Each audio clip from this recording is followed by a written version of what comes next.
Kailan darating yung moment mo? When you are ready for this.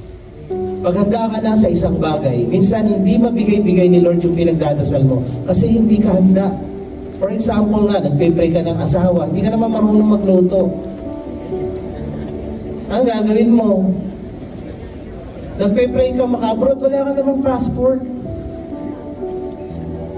Nagpe-pray ka magkaroon ng sasakyan, hindi ka marunong mag-drive. Pag binigyan ka, ano gagawin? Nakatenga dyan sa gilid, kakalawangin. You need to prepare for what you pray.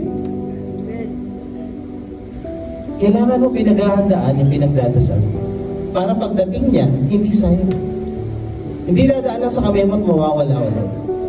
So pag ready ka na, ibibigay ni Lord yung para sa'yo. So just keep serving and worshiping while you're waiting. I will not faint. Di ako mapapagod, di ako magsasawa. Tuloy.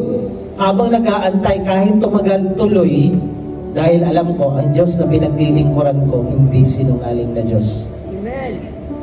Pag siya nangako, ibibigay niya. Kung hindi man ngayon, bukas, pero ibibigay niya.